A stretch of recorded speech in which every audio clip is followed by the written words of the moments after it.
Já, allir að tala landlegótt, hómstótt, strafstótt, ljóstótt, snorraherði, sælurætti, englu, njálu. Allt sem við viljum andlitið er. 21. apríl 1971 var sérstök stemning í miðborg Reykjavíkur. Þessi furðulega blanda af menningarstraumum víða að sem aðeins finnst á Íslandi.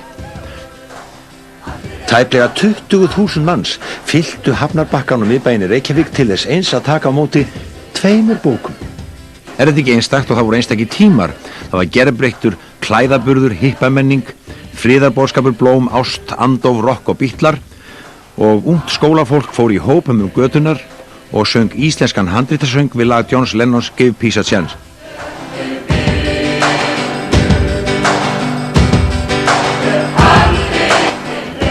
Þessar litmyndir af þessum viðburði hafa aldrei verið sýndar áður og því fyrst nú sem við getum endurlifað þessa stemningu bæði litum og tónum og skoðað handritamálið og sambúð Íslendinga og Dana í nýju ljósi. Í fyrsta sinn í sögu Íslands gat þjóðin öll fylgst með slíkum atburði. Í fyrsta sinn var sjónvarpa beint frá stað utan sjónvarshússins svona.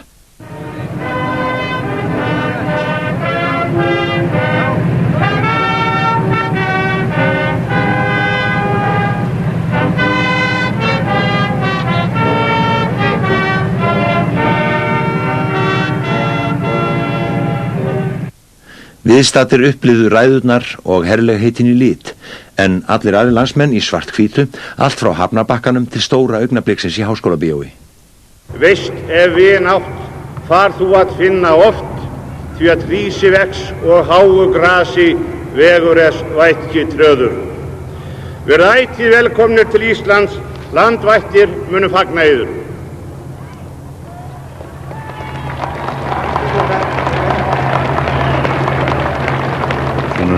Og nu taler Poul Hartling, udenrigsrådsleder Dana, blandt gæsterne. I dag Flatøbogen og Codex Regius kommet hjem. Vær så god, Flatøbogen. Tak. Gjörðu svo vel, Flateyjarbókin. Einföld en ógleymanleg setning á ógleymanlegu augnabliki fyrir alla þá sem urðu vitni að þessu. Þessi eina setning segir kannski meira en 100 bóka það einstaka samband milli Dana og Íslendinga sem við Íslendingar eigum ef til vill eftir að sjá í betra ljós en áður þegar fram líða stundir.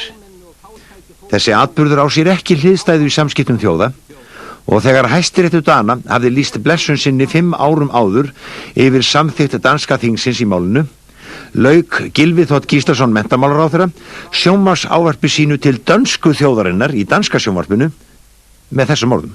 Allerede nu findes der ingen problemer mere, findes der ikke noget mellemværende mere. Dette enestående, og det har vi dansk vidsyn og dansk ædelmodighed at takke for. I Island har der aldrig hersket dybere venskapsfølelser over for Danmark end nu. Mæltum við fá meira að heyra. Já, öll sagan sögð og rétt sögð. Danir eru drengir góður og vinfastir, sagði Benedikt Gröndal í sögu sinni Heljarslóðarorustu, en Þar eru blessuð börnin frönsk með borðalagða húfu og yfir völdin illa dönsk á annarri hverri þúfu.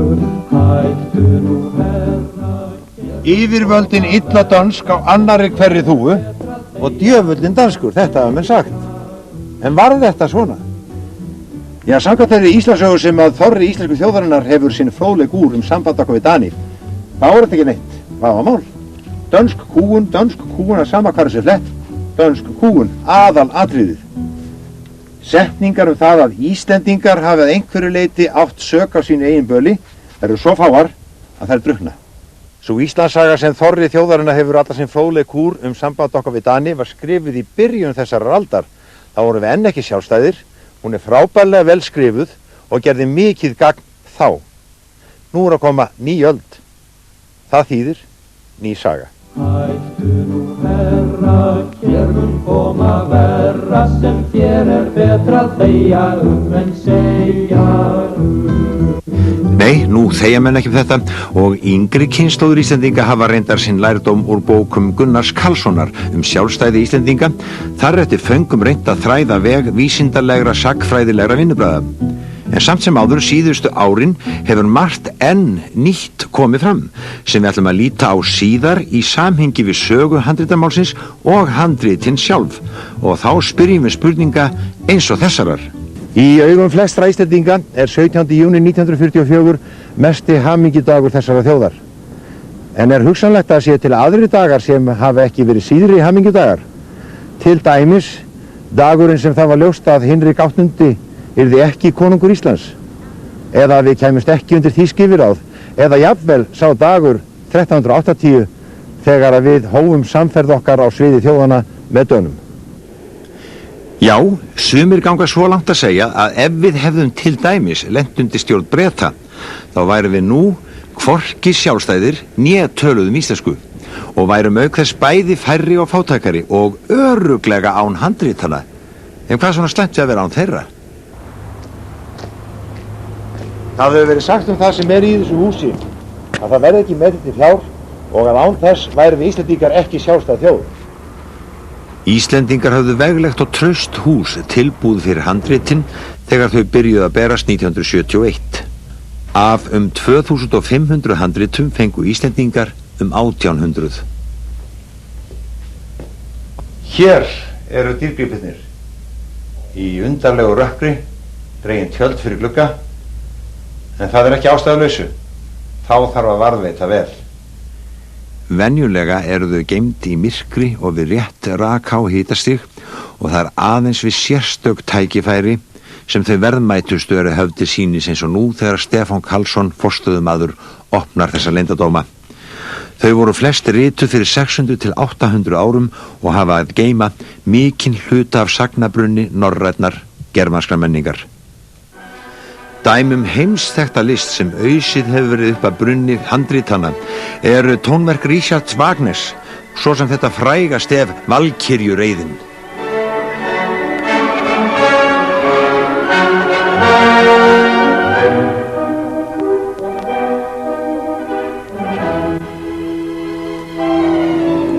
Við munum skoða dýrmætustu handritin í áfengum og spyrjum fyrst, hvers vegna voru þau öldum saman í Kaupmannahöfn? Á 17. og 18. öld fór áhugi á fornum menningarverðmætum vaxandi. Friðrik III konungur var mikill áhugamaður þessi efni og sendi menn til Íslands og helstur þeirra var Árni Magnússon til þess að safna handritunum sem síðan voru varðveitt í Kaupmannahöfn. En hvers vegna ekki á Íslandi? Það var vegna þess að Kaupmannahöfn var þá höfuðborg Íslands sem var hluti hins danska ríkis á sama hátt á Borgundarhólmur eða Sjáland eru nú. Hafnarháskóli var því háskóli Íslands. Á Íslandi var ekkert þéttbýli, ekkert boðlegt húsnæði fyrir handritin. Handritin sem Árni Magnússon flutti til Hafnar og skrifuð voru á Íslandi urðu þar með lagalega og í augum Dana einnig siðferðilega, jafnvel enn órjúfanlegri þáttur í menningarlegri eign hins dansk-norsk-íslenska ríkis og samsvarandi gersemar eru í söfnum í London, París og öðrum stórborgum, þar sem menn taka ekki mál að flytja slík rit í burtu þóttu séu aðkomin.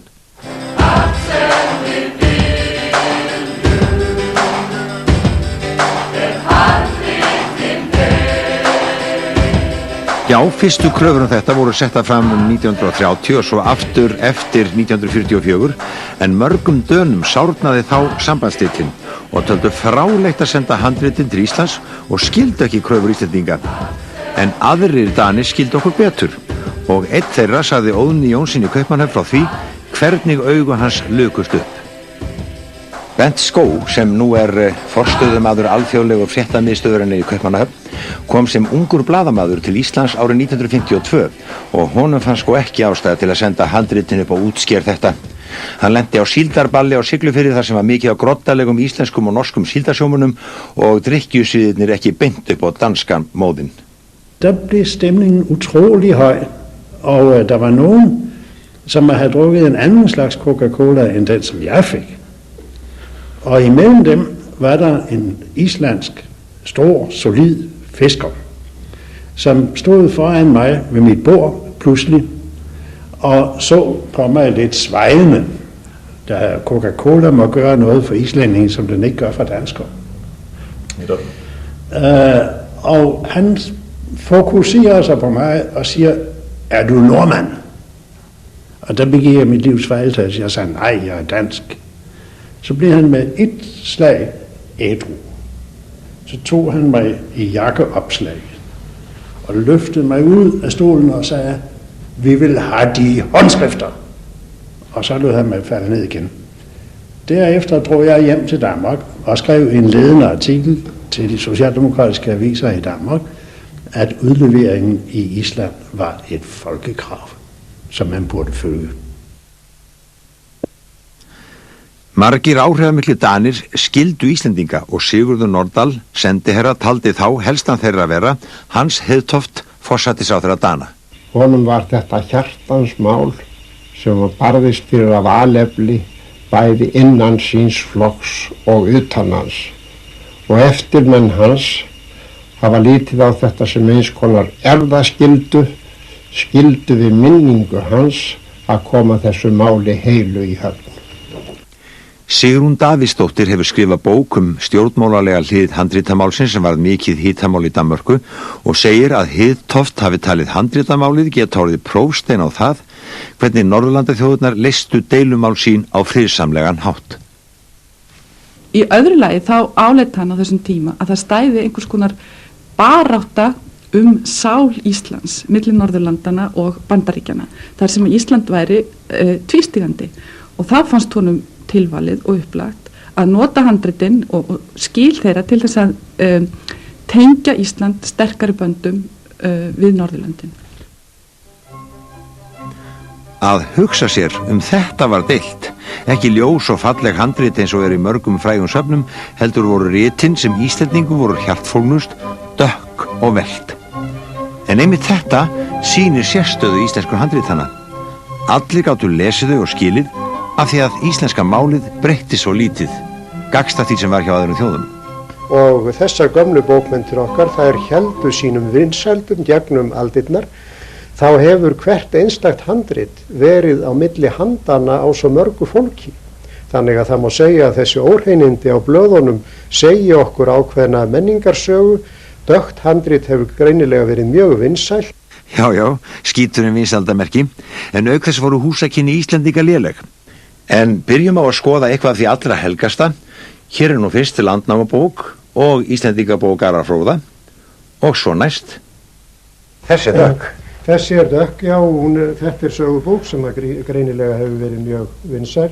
Þetta Eiríksaga rauða. Já, þarna Eiríksaga rauða, hún opinn þar. Og þá kemur nú bara sjálf gerseminn, Flateyjarbók. Já, þetta fyrra bindið af Flateyjarbók, hún bundin í 2 bindi og þetta fyrra bindið og bókin opinn hér þar sem upphaf Ólafs sögu Tryggvasonar. Hvað fóru mörg kálskinn í svona bók? Það hafa farið, bókin var í öndverðu 202 blöðsegju, þannig að það var farið skinn af 101 kálfi í bókina. Enda þetta stærsta heila skinnhatrið sem til ákaflega fallega skrifuð, litskreitt með myndum og efnismikil og þó ekki dýrmætasta handritið sem var deilt. Þótt hún samsvarið 2400 blaðsíðna bók nú. Ótal snildar frásagnir hafa þessa bækur að geyma, heyrum eina úr Flateyjarbók úr Ólafs sögu helga, þegar fylgismaður konungs, Þormóður Kolbrúnarskáld, reynir eftir orustun á Stiklastöðum að nota töng til að ná út sem hafði stungist inn í síðu hans. Síðan tók Þormóður töngina og kippti á brott örinni. En þar voru á krókar og lágu þar á táar af hjartanu, sumar rauðar, sumar hvítar, og hann sá það, mælt hann: Vel hefur konungur alið oss, feitt mér enn hjartarætur. Síðan hné hann aftur og var þá dauður. Líkur þar frá Þormóði að segja.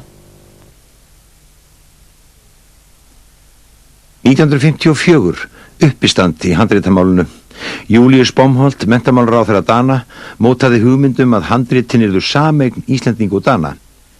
Komið yrðu upp rannsóknarstofnunum í Reykjavík og Kaupmannahöfn og þau handrit flutt til Íslands sem vörðuðu Íslendinga, en hin yrðu eftir í konunglegu bóklöðunni. Bjarni Benediktsson menntamálaráðherra lét þau skilaboð berast að Danir skyldu ekki gera slíkt tilboð, Íslendingar myndi ekki samþykkja þetta og tilboðið var aldrei sent. En dagblaði í Kaupmannahöfn komst á snóðunum með það og birti sem stór frétt og sama dag samþykkti Alþingi á lokuðum fundi að slíkri hugmynd yrði hafnað. Sigrún Davíðsdóttir telur að andrúmslofti á Íslandi á þeim tíma og harðar deilur samskipti við Bandaríkjamenn hafi ráðið miklu það að Íslendingar gáfu Dönum ekki færi á að fara þessa leið, sem hægt hefði verið að sveigja í átt að svipaðri lausn og síðar varð. Fyrir þá sem að studdu, getur við sagt, samskiptin við Bandaríkjamenn, þá skipti miklu máli að í þessu máli væri ekki hægt að brigsla þeim það að slá af kröfum. En hvað sem hæft í því, sárnaði Bomholt og fleirum þetta mjög. Þeir töldu sig sína sáttfísi, en fannst Íslendingar sína mikla stífni og hafa komið málunni í harðan hnút. 2 árum síðar varð Gylfi Þór Gíslason menntamálaráðherra. Það er blessaður. Það er blessaður. Þetta er velkominn. Gjörðu svo vel.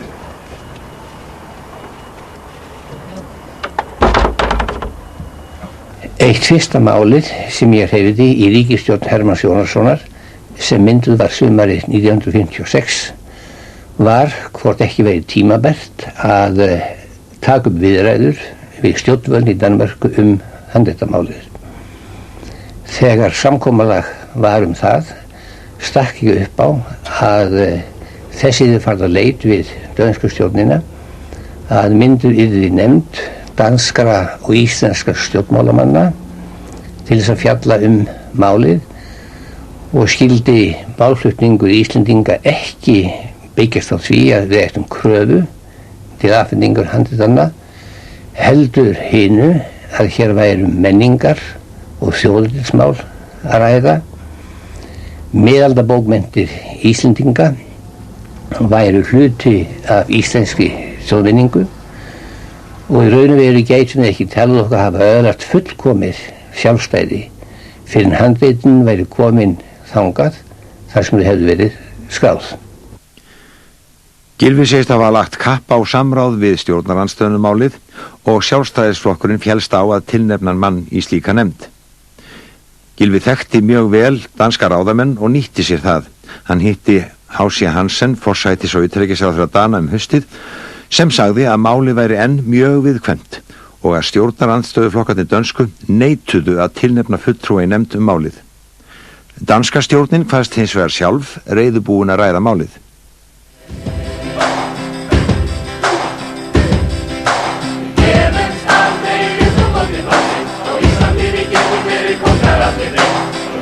Nú fór í hönd viðburðarík ár með þorskastríði, kjördæmabreitingu og stjórnarskiptum, en aldrei dofnaði þó yfir handritamálinu.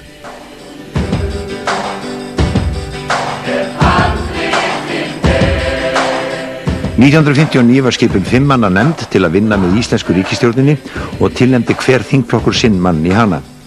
Gylfi nýtti sér þau tækifæri sem gáfust í ferðum til Skandinavíu til að hitta danska ráðherra og reyna þannig að þoka málum fram. En ég skipaði Einar Ólaf Sveinsson sem formann nefndarinnar. Þessi nefnd fylgdist á næsta árum nákvæmlega með öllu sem gerðist í málinu og vann frábært starf og það ánægja að miklu leyti hennar þakka að íslensk flokkspólitík blandaðist aldrei nokkurn tíman inn í þetta mál. Í febrúar 1961 beindi Viggo Kampmann, sem þá var orðinn forsætisráðherra Dana, þeirri fyrirspurn til íslenska stjórnvalda hvort Íslendingar sættu sig við þá málsmeðferð að þau handrit sem afhent yrðu afhent sem gjöf. Að sjálfsögðu var á það fallist, en það hafði málflutningur Íslendinga aldrei byggst á því að þeir ættu kröfur afhendingu handritanna. Þegar Einar Ólafur Sveinsson með aðstoð Jónasar Kristjánssonar lauk í mars 1961 við skrá yfir íslensk handrit, og hún byggðist á því að það veru handrit sem skrifuð voru af íslenskum mönnum og Gylfi sýndi Jörun Jörunsen, menntamálaráðherra Danahan. Þá kom í ljós að danskir fræðimenn hefðu líka gert lista sem var miklu fátæklegri því að á honum voru aðeins handrit skrifuð af Íslendingum íslensk málefni. Þetta bar mikið á milli en á næstu vikum dróð þó heldur saman. Allir eru að tala landnátt, skurðungu, dagstæli, reynskili, regnsögu, gíslasögu, kristnisögu, íslasögu. Allt sem við viljum handritin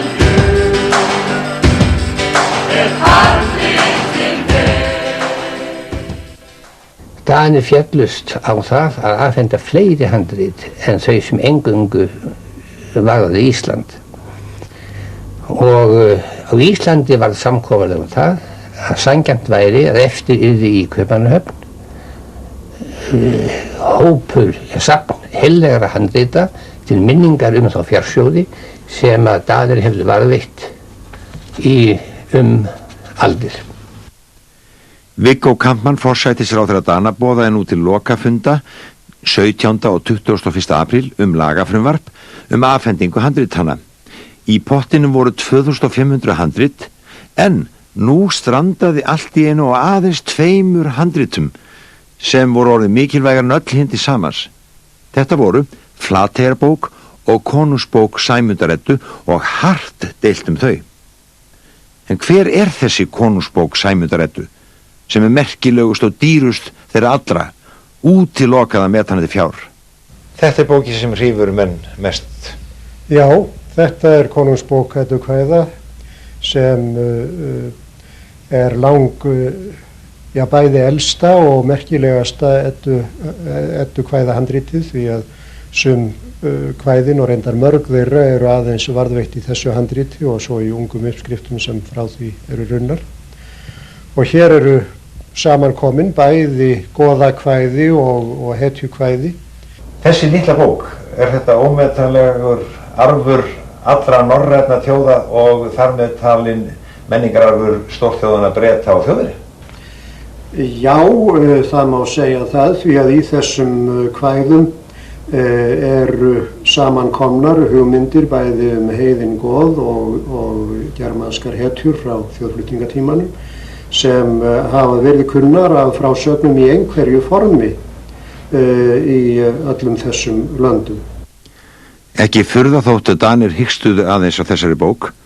Þeir höfðu aldrei treystið til þess að fara með hann úr húsi, ekki einu sinni á heimsýningar. Það var einkum Júlíus Bomholt á þessum fundum sem taldi ekki komið til greina að telja sögu Noregskonunga í Flateyjarbók íslenska menningareign, né heldur germansk kvæði í Konungsbók Sæmundar-Eddu. Já, allt í hörðum hnút. En Viggo Kampmann hjó á hann með tillögum viðbótarákvæði afhendingu bókanna 2 sem voru svo merkilegar og vógu svo þungt að þær voru einu bækurnar sem kom til Íslands 21. apríl fyrir 25 árum og dugði ekkert minna en herskip til að flytja þau. Andstæðingar afhendingarinnar beittu sér hart í danska þinginu og fyrir dómstólum gegn afhendingunni en úrskurður Hæstaréttar í Kaupmannahöfn 1966 var jákvæður, málið var þá í höfn.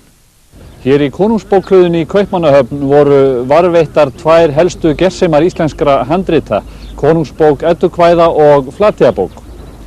Og þegar Íslendingar fögnuðu komu handritanna og flögguðu fána lýðveldisins, þá drógu safnamenn hér danska fánan í hálfa stöng. En fengur reyndar bátt fyrir hjá flestum landa sinna sem fannst þetta einum á langt gengið. En svona var þetta nú mörgum mikið tilfinningamál. Handritin ekki öll komin, hinn síðust ekki fyrir á næsta ári. Sumir fannst þetta langur tími, Einar Ólafur Sveinsson leit öðruvís á það.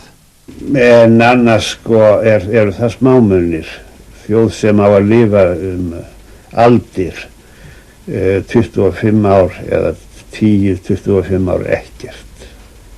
Þetta smámunir. Smámunir en afhending handritanna hefur kostað Dani mikið fé vegna viðgerða og ljósmyndunar. Ég held að sé ekki fjær í lagi að afhendingin sjálf, allur frágangur handritanna, hafi kostað Dani milli 5 og 10 ársverk í aldarfjórðung. Þessi kostnaður vart minnin milljarður íslenska króna á 25 árum. Og hér eru það svo þessar elskur. Við skulum ljúka við að skoða þær helstu hér í hringferðinni: Njálssaga, Gráskinna, Oddabók og Möðruvallabók. Í henni eru 11 Íslendingasögur. Það hvergi jafn margar Íslendingasögur saman komnar á einni bók og yfirleitt góðir textar sagnanna líka. Hér, þetta er nú minnsta handriti sem er sýnt hérna. Já, af þessu handriti eigum við reyndar 30 blöðaða blaðparta. Þetta hefur verið klippt í fatasnið, mikil nýtni. Í skortinum hlutu handritin oft hörð örlög. Hvað er nú að segði, spyrjið sjálfsagt, erum ekki að skoða handrit? Jú, en þessi truflaða nútíma bláa mynd er hliðstæð sumum fornu handritunum að því leyti að þau handrit voru bláar myndir þess tíma og reynt var að hafa hemil á ósómanum þá eins og nú. Jú, ég man eftir 2 tilvikum þar sem er greinilegt að textar hafi verið skapnir út einhvern tíma fyrr á öldum af velsæmis ástæðum. Nú er það Bósasaga? Það eru svona grófustu kaflarnir í Bósasögu handriti einu og líka kvæði sem heitir Grettisfærsla sem hefur verið skafið út og ekki hægt að lesa nema slitur af en af þessum sliturum sést að það hefur ekki allt verið kurteislegt í því kvæði. Og fyrir bragðið er ekki vitað allt sem stóði í Grettisfærslu, fremur en við sjáum allt sem er á þessari mynd, þótt að sé hægt að ímynda sér það. Þetta er eitt fallegasta, kannski alfallegasta Jónsbókarhandritið sem til er. Sum ákvæði þessara lagabókar eru enn í gildi sem íslensk lög. Margir Íslendingar höfðu hana öldum saman meðferðis til þings. Og þegar við segjum þetta gengur nú út yfir allan þjófabálk, þá er það á þessu gamla lagamáli. Af 1800 handritum á eitt algjöra sérstöðu, það eina sem Íslendingar þurftu að kaupa, það er Skarðsbók postulasagna sem íslensku bankandi keyptu á uppboði í Bretlandi. Sem sagt eina handriti hérna sem hefur verið verðlagt? Já, 36.000 pund, 1965. Ef þessi bók er seld í dag og krafist sama verðgildis, þá er þessi upphæð framreiknuð 30 milljónir króna. Hvað skyldi þá hin 1800 handritin vera mikils virði? Það er ekki furða þótt Wolfgang Wagner, barnabarn þýska tónskáldsins Richards Wagner, viknaði þegar hann kom hingað í hittifyrra. Á sama hátt fer lotningar full tilfinningum lögurlærða menn þegar líta næstu bók. Þetta er annað aðalhandrit Grágásar, elsta handritið á þessari sýningu og skrifað nálægt miðri 13. öld. Íslendingar hafi verið Dönum mjög þakklátir síðan ævintýrið endaði fyrir 25 árum þegar Gylfi Þ. Gíslason tjáði hug þjóðarinnar með einu dansk-íslensku orði. Vær så god, Flatøbogen. Takk.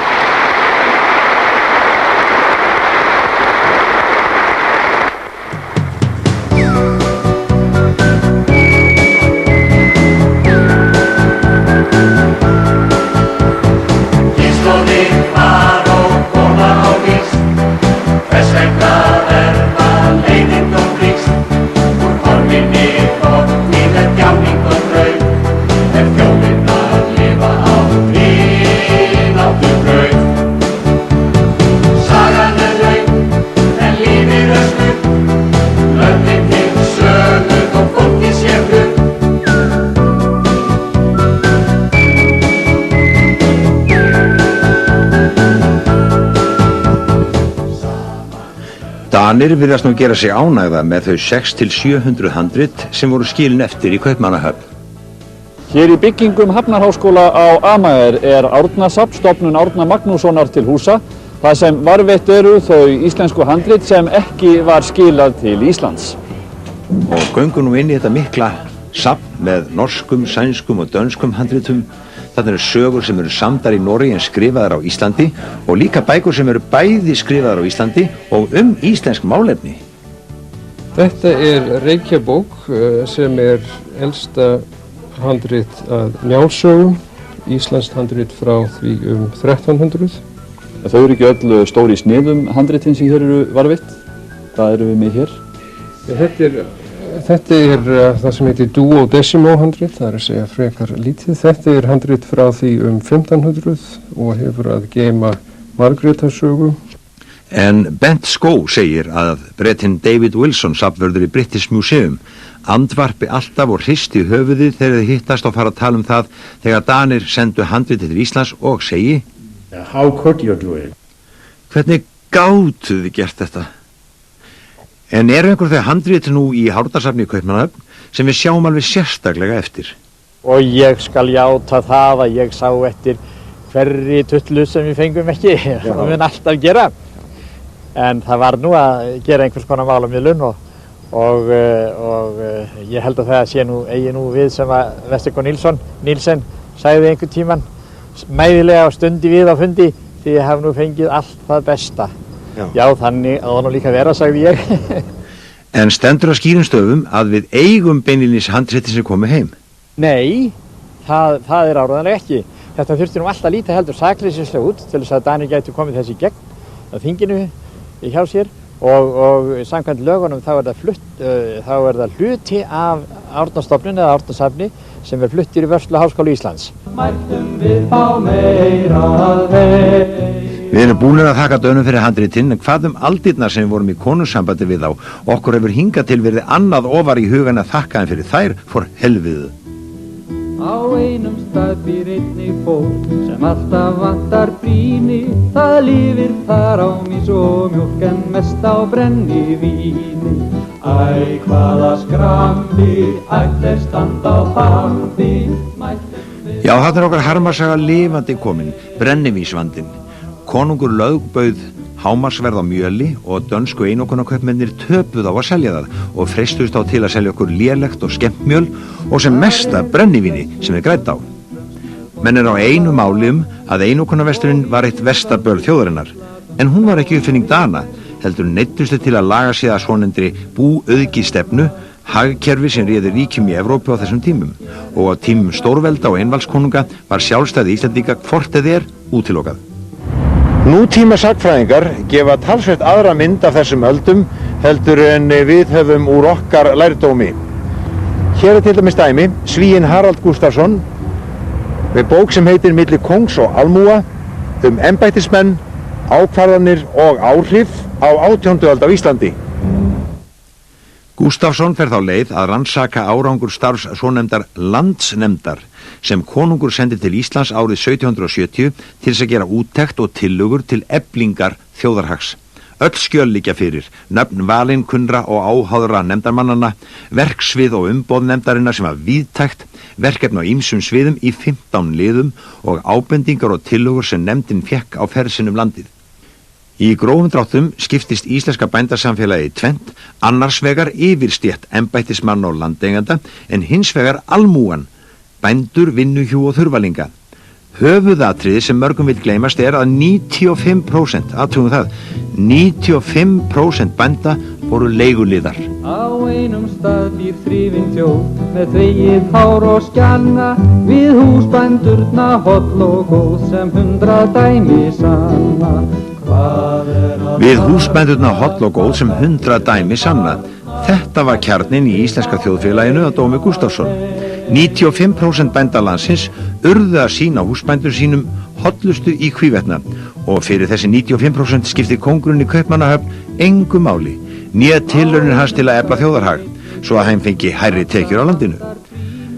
Landsnefndin átt að leita að umbótatillögum og ábendingarnar sem hún fékk eru skjalfestar og athyglisverðar. Munurinn á milli ábendinga yfirstéttarinnar og almúans er sláandi. Yfirstéttin leggur nánast til að öllu sé haldið óbreytt. Hins vegar var allt annað tónn í meiri hluta bréfanna sem kom frá almenningi. Þar voru margar ábendingar sem þýddu umbætur og breytingar og nefndin íhugaði það að sjálfsögðu. En niðurstaðan, auðvitað var nú þannig að nánast engu var breytt. Hinn ráðandi stétt hafði sitt fram.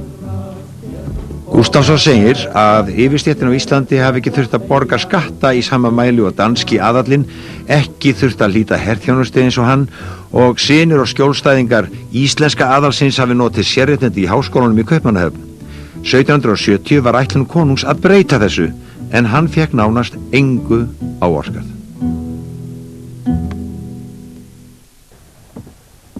Niðurstaðan er einföld. Yfirstéttin á Íslandi, landeigendur og embættismenn, aðeins 5% þjóðarinnar, réði nánast öllu sem hún vildi hér heima. Í allri Evrópu réðu einvaldskonungar, en hvergi í álfunni voru völd einvaldskonungs jafn lítil og hér á Íslandi. Tökum nokkur atriði úr nýju sakfræðinni sem önnur heldur en okkur var kennd. Danir söfnuðu handa Íslendingum víða lönd eftir móðuharðindin. Þetta var einstæmi þá. Bretar gerðu þetta ekki þegar Írar hungu féllu svo 100.000 skipti á 19. öld.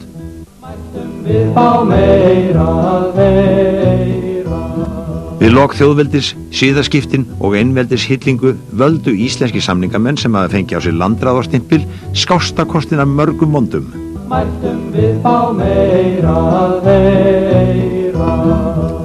Alþýðamanna í Danmörku og Evrópu var víða enn verr sett en á Íslandi og það hefði engu skipt hvort við vorum undir Dönum eða ekki. Tekjur af verslun hefðu runnið til höfuðborgarinnar hvar sem hún var. Dönsku kaupmönnum var bannað að eiga heima á Íslandi. Nú gera með því skóna að með því hafi hinn íslenska yfirstétt komið í veg fyrir að hún eignaðist keppinaut, en líka með því stuðlaða stöðnun.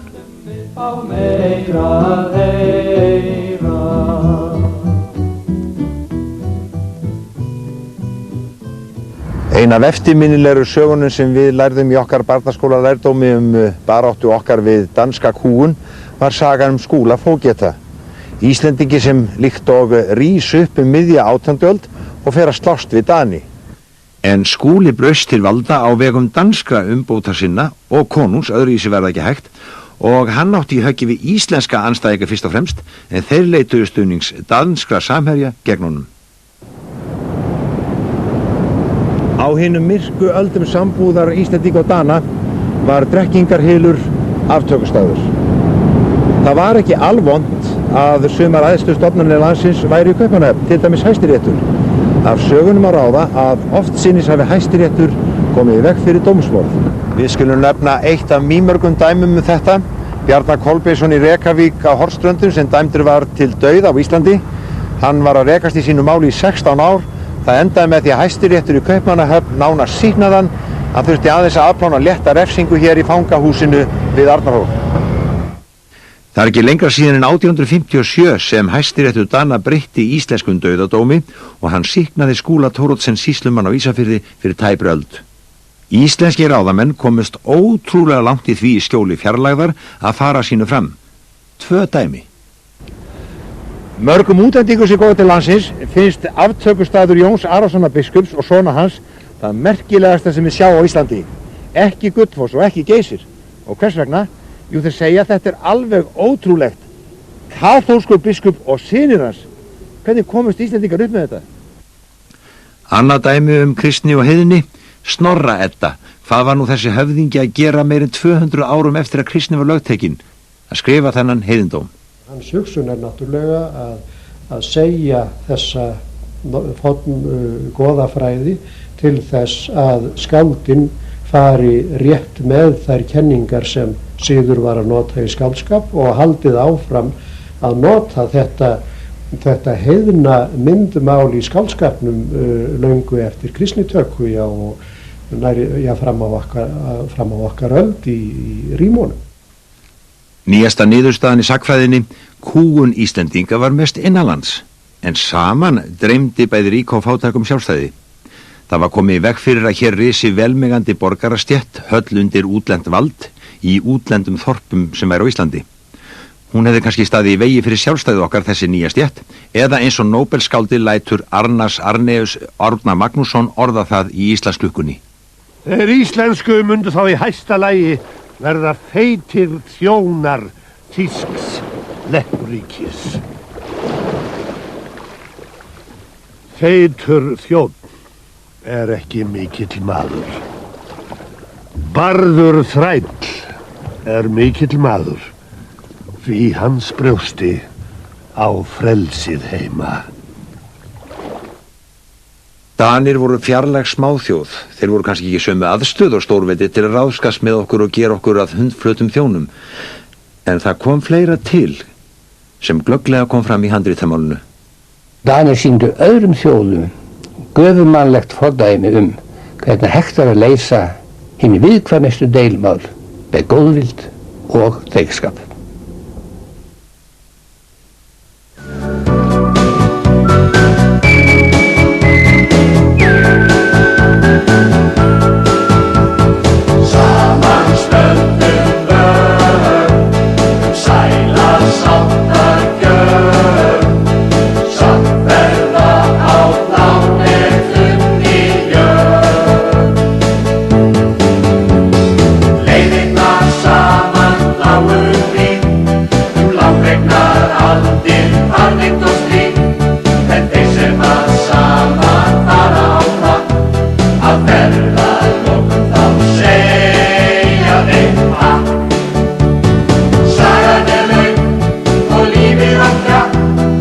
Baby,